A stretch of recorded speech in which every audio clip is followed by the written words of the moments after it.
So sieht Deutschland aus. So marschieren sie dort, so beißen sie, so plündern sie.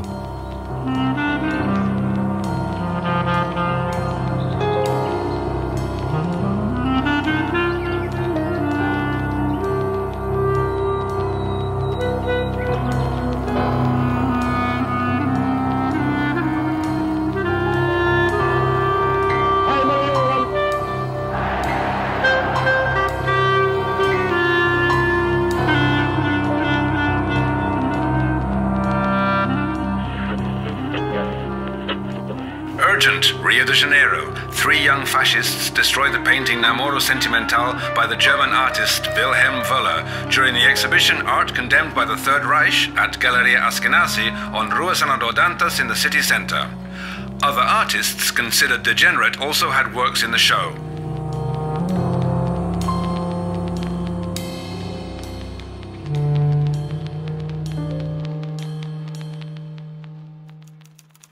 Months earlier, the owners of Galleria Askenazi had written to Lazar Segal, another refugee artist, speaking of sinister forces, fascists, violently persecute art and the spirit. It was difficult to imagine that Wilhelm Wöller would one day be persecuted so far from his homeland. He was born in 1907 in the small town of Gummersbach near Cologne. Right from an early age he loved drawing. He grew up after World War I in a Germany which was a paradise for avant-garde movements like Expressionism, Dadaism, Surrealism. He studied at the Arts and Crafts School in Bielefeld, which brought together artists from all over Germany. Later he went to study further at the Fine Arts Academies of Berlin and Dresden. There he met his first wife, Rosa Marie. Holidays on the Baltic Sea inspired his art. Light, colourful, joyful.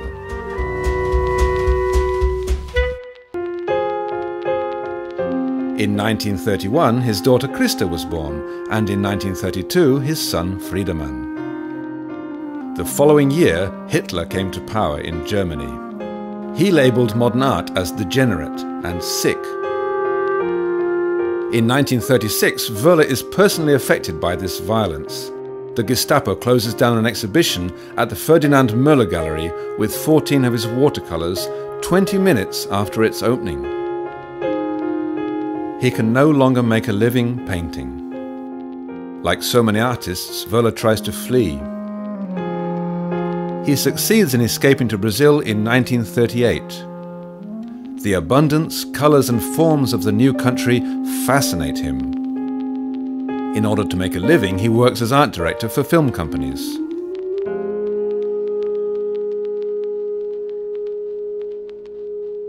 With his wife Goethe, he spends time in the mountains of Teresopolis, where he meets another refugee, the German writer Richard Katz.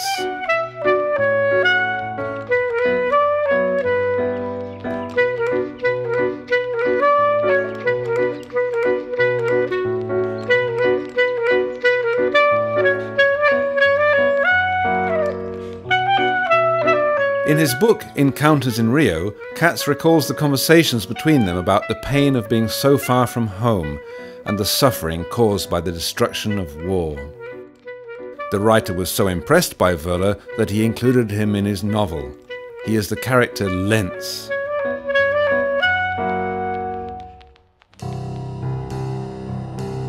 The attack on Galleria Askenazi left Wöller very shaken. He would only return to painting after a trip to the Amazon. The impact of the exuberant jungle, animals and flora left its mark on his paintings.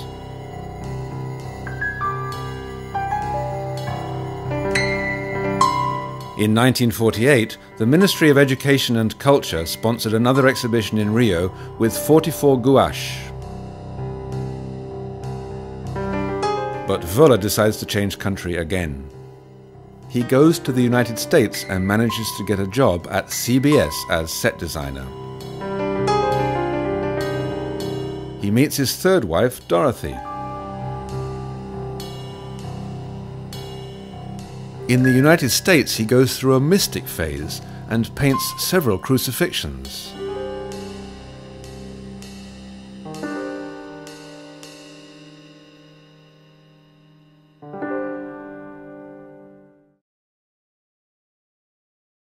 In 1954, he returns for the first time to Germany, still in ruins.